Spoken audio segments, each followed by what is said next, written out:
Today is day 318 of the October 7th war and the Hamas hostage crisis.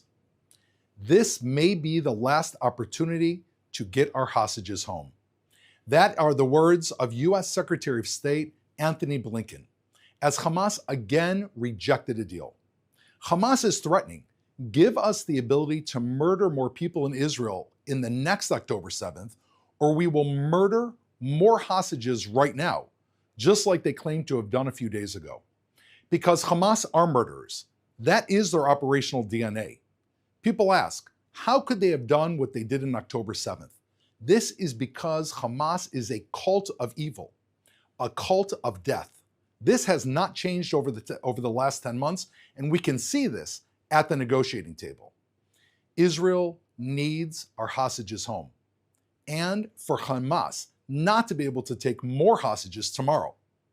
Hamas wants Israel to withdraw before releasing all the hostages, giving them the opportunity to hold our surviving hostages for insurance forever, or worse.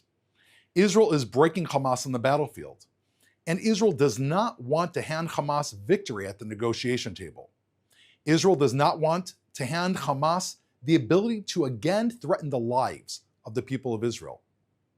Hamas is exploding the negotiations because they do not want the war to end. Instead of ending the war they launched on October 7th, Hamas is setting itself up for the next war. On the news is Hamas' demand that Israel leave the Philadelphi corridor. It was under this corridor that Israel found tunnels leading from Egypt into Gaza. These tunnels are large enough to drive semi-trucks through, and that's exactly what Hamas did. They drove semi-trucks full of guns and bombs and rockets from Egypt directly into Gaza. It was those same weapons that were used to attack Israel on October 7th and have been used to attack Israel ever since. Ever wonder how Hamas got these weapons into Gaza?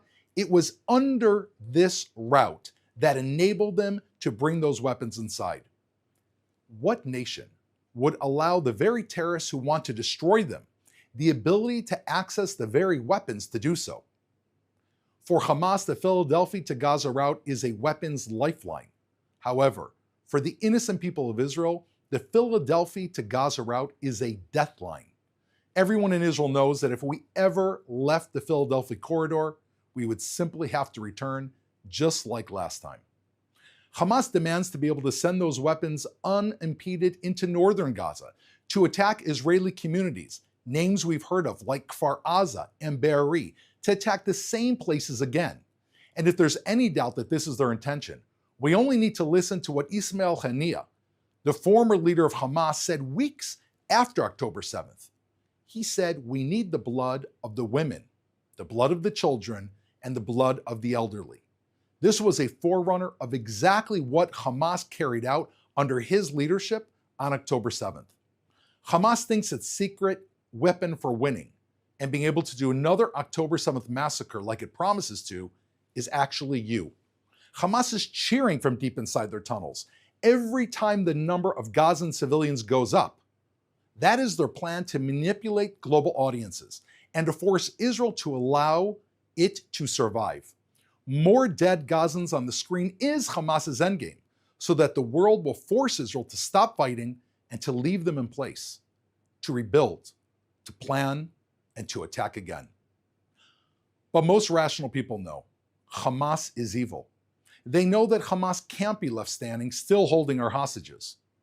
This war has to end with the 3 Ds: destroy Hamas, demilitarize Gaza, de-radicalize Gazans.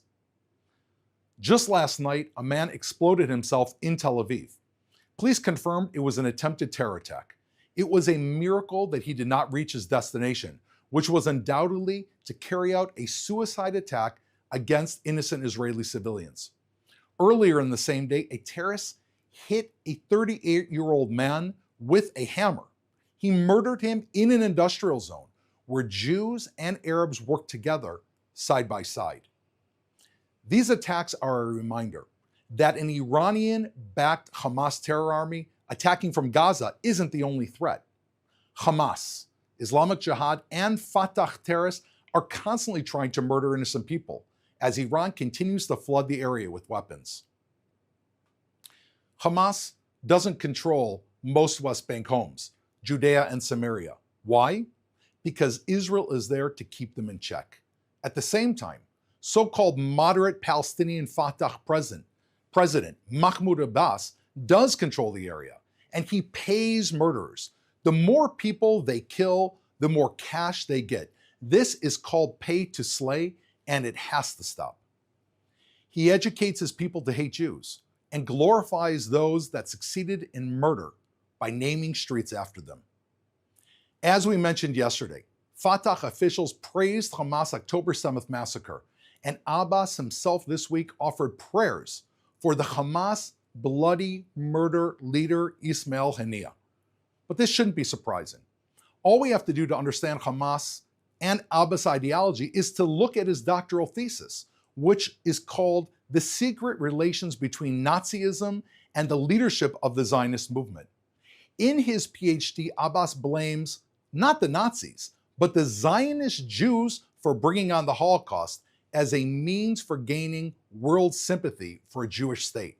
He is blaming the Jews in his doctoral thesis for purposely carrying out the Holocaust in order to gain world sympathy.